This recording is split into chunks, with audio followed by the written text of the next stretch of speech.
Graça, misericórdia e paz da parte de nosso Senhor e Salvador Jesus Cristo. Amém? Hoje nós vamos trazer uma palavra direcionada aos casais. E eu queria que você abrisse sua Bíblia em 1 de Pedro 3, versículo 7. Diz assim a palavra do Senhor: Maridos, vós igualmente vivei a vida comum do lar com discernimento e tendo consideração para com a vossa mulher como a parte mais frágil. Tratai-a com dignidade, porque sois juntamente herdeiros da mesma graça de vida, para que não se interrompam as vossas orações. Amém? Vamos orar.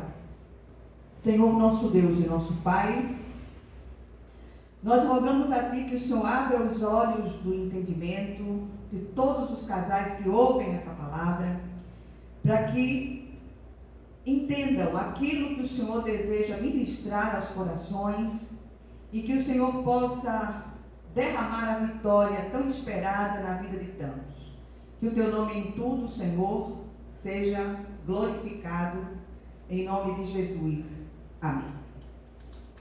Como eu disse, é uma palavra que tem endereço, é uma palavra que tem uma direção segura de Deus. E o desejo do nosso coração é trazer instrução e edificação a todos que ouvem essa palavra e que a recebem como palavra de Deus. Quantas lutas temos enfrentado nos últimos tempos? Misericórdia. Os lares estão sob ataque, destruindo relacionamentos familiares. Inevitavelmente a igreja será atingida em cheio e enfraquecerá em poder e autoridade. Veja a estratégia do adversário. E eu queria que você cresça. O adversário não tem tido muito trabalho nos últimos tempos, pois tem quem faça o trabalho sujo para ele. Ele conta com o vasto arsenal da sua despensa, que são os temperamentos. É onde ele vai buscar alimento, é onde ele vai buscar comida, é nos temperamentos de todos aqueles que professam o nome do Senhor. Preste atenção. As obras da carne o têm alimentado fartamente. Eu queria que você, sugerir que você lesse a epístola aos Gálatas e ali você visse novamente, lesse novamente, meditasse outra vez nas obras da carne e também no fruto do Espírito. Os versículos, ou o versículo citado, traz o padrão divino para o relacionamento conjugal. O mesmo legislador que ordenou que as mulheres fossem submissas, ou seja, se colocassem sob a missão do marido, honrando, ordenou a postura do marido em relação à esposa. Ele disse: Maridos, vós igualmente vivei a vida comum do lar, com discernimento e tendo consideração para com a vossa mulher como parte mais frágil. Tratai-a com dignidade. Segundo lugar, por serem herdeiros da mesma graça de vida, se esse preceito não for obedecido, as orações são bloqueadas.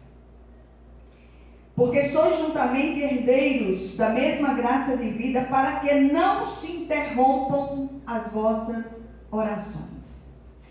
Eu queria que hoje, de uma maneira muito especial, você prestasse bastante atenção e à medida que essa palavra vai sendo entregue, você deixasse que o Espírito de Deus ministrasse ao seu coração. E aqui a gente traz algumas considerações rápidas sobre esse assunto.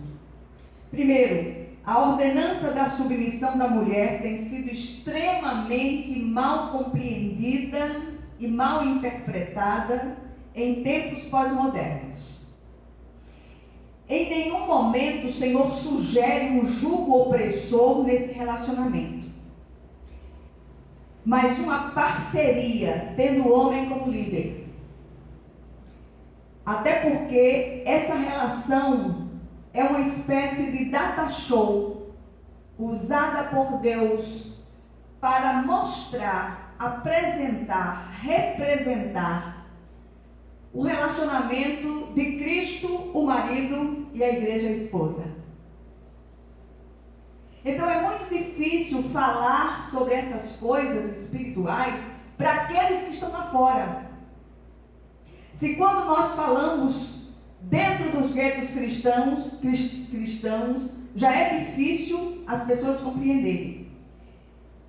E aí eu repito, não se trata aqui de subserviência, e muitos maridos têm se aproveitado dessa ordenança divina para oprimir suas esposas. Muitos têm subjugado e de todas as maneiras trazido tristeza ao coração ou aos corações dessas mulheres. Aqui não se trata de subserviência, de escravidão ao marido, e muito menos ser conivente com coisas erradas feitas pelo marido. Preste atenção a isso aqui, em nome de Jesus. É muito interessante que a Bíblia relata, no livro de Atos, uma situação onde Ananias e Safira, ele resolveu enganar os apóstolos do Senhor, retendo parte da coleta. E o apóstolo Pedro ministra ali, confrontam e ele cai morto. Em seguida chega Safira, mulher dele. E aí o apóstolo confronta Safira. E ela endossa aquilo que o marido tinha feito. E aí estão os que levaram teu marido e te levarão também. Ela cai morta. Aí eu me lembrei de um pastor muito amado. Ele diz que a misericórdia do Senhor aumentou. Quantas vezes, dentro dos lares cristãos, mulheres de Deus são obrigadas a fazer coisas que estão fora da vontade de Deus, porque esses maridos exigem, reivindicando esse versículo, o cumprimento desse versículo. Esse versículo não diz isso. Não obriga você a fazer coisas erradas simplesmente porque o seu marido ordena. Coisas erradas que ferem frontalmente o coração de Deus. E aí eu repito, este é um relacionamento tipo. A Bíblia é um livro de tipos. Há vários tipos de Cristo apresentados nas Escrituras. E esse relacionamento conjugal, ele é de uma responsabilidade tão grande para os casais cristãos. Porque ele representa o relacionamento de Cristo, o esposo, e a igreja, a esposa. E isso confere uma responsabilidade imensa aos cônjuges, assim como um privilégio muito grande. Se não respeitamos o marido a quem vemos, como honraremos e respeitaremos a Cristo a quem não vemos? Contudo, do outro lado dessa representação está a figura do marido que deve amar sacrificialmente a sua esposa, assim como Cristo se doou pela igreja. O amor do marido é sacrificial. Ele tem que se doar, ele tem que se entregar. Então, se de repente você é obrigada a fazer algo que fira o coração de Deus, como mentiras, isso, aquilo outro, confronte seu marido. Em nome de Jesus. Eu me lembro que há muitos anos atrás, meu marido ainda não tinha voltado para a igreja, ainda não tinha feito o caminho de volta para o Senhor, e ele costuma dormir depois do almoço. Costuma dormir, como é que se diz? Fazer aquela cesta logo após o almoço. E ele passou a ordem na casa e disse: se ligarem para mim, diga que eu não estou. E tem situações que você tem que usar a inteligência e a criatividade. Ele foi dormir, o telefone tocou, perguntando se ele estava. Eu disse, ele não pode, ele está, mas não pode atender no momento. Levei um rela quando ele acordou e eu disse, quem mandou você dizer isso? Nosso Senhor. Disse que era para não mentir. Eu não menti. Né? Aí teve outra situação que parece cômica, se não fosse trágica. Um certo candidato, há muitos anos atrás, ele passou a ordem unida para que eu votasse naquele candidato. Só que eu analisei a situação toda e tenho as minhas cismas. E quando eu tenho as minhas cismas, minha gente, olha, sai de baixo. E aí ele brigou comigo, disse que não tinha, como é que chama? Liderança política dentro da casa dele. Ele está certo. Meu voto é seu. Pronto. Fui-me embora para a urna. Naquela época o voto era impresso. E eu coloquei o meu voto, no meu voto eu coloquei Manuel Malta. Aí ele disse, você votou em quem? Eu disse, não disse que meu voto era seu? Pronto. Acabou essa história, acabou a encrenca, a paz voltou a reinar. Anos depois, mas bota anos nisso, eu contei essa história a ele e gerou boas risadas. Não menti. Eu disse a ele que meu voto era dele. E foi. Literalmente. Tá certo? Vamos seguindo. O apóstolo Paulo, trazendo mais luz à questão, ordena em sua carta aos Colossenses: maridos, amem suas mulheres e não as tratem com amargura. Aí eu queria chamar a atenção: quanta filha de Deus amargurada de espírito e oprimidas por causa da maneira de tratar cruel dos seus maridos cristãos. Olha só. Terceiro lugar, o texto de Pedro traz muitas revelações acerca desse relacionamento. Apresenta a mulher como parte mais frágil. Claro que ele está falando fisicamente, pois sabemos que a mulher tem uma capacidade de superação e de resiliência emocional indizível. O marido precisa ter sensibilidade e discernimento em relação a isso. O que nós aprendemos aqui? Olha, presta atenção aqui. Os textos de Paulo e de Pedro apresentam um mosaico bendito desse padrão de relacionamento. Aqui não cabem abusos de qualquer tipo ou violência de qualquer natureza, física, emocional, espiritual, seja lá de que tipo for. Não cabe abusos. Segundo, a mulher precisa ser tratada com dignidade, junto com seu marido, vivendo uma relação de uma só carne. São herdeiros da mesma graça de vida.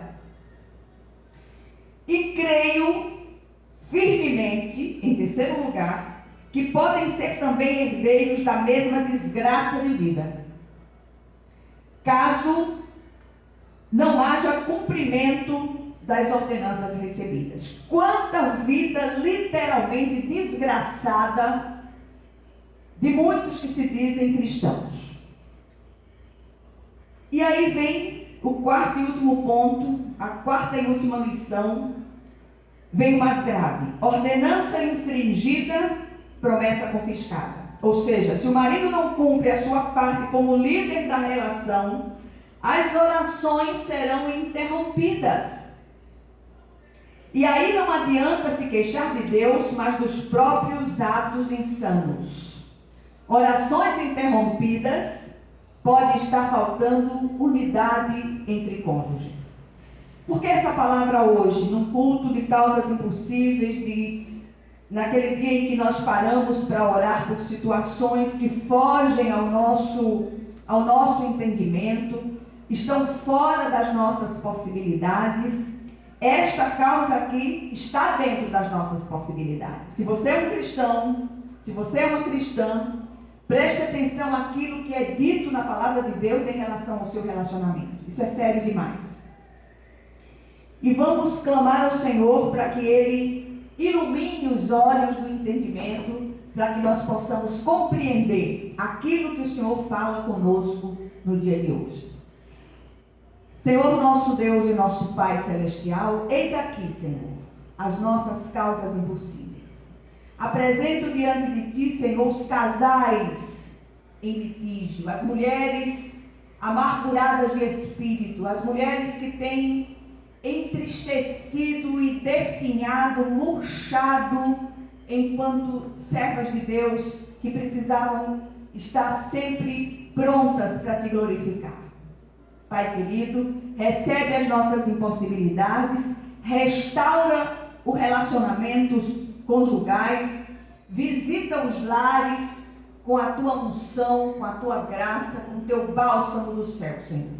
E que tudo seja feito para a honra e glória do Teu santo nome. Que a graça de nosso Senhor e Salvador Jesus Cristo, o amor infinito de Deus, o nosso Pai Celestial, que as consolações e comunhão do Santo Espírito estejam com todos vocês e com todo o povo de Deus espalhado por toda a face da terra, desde agora e para todo o sempre. Amém, amém e amém. Que Deus os abençoe ricamente.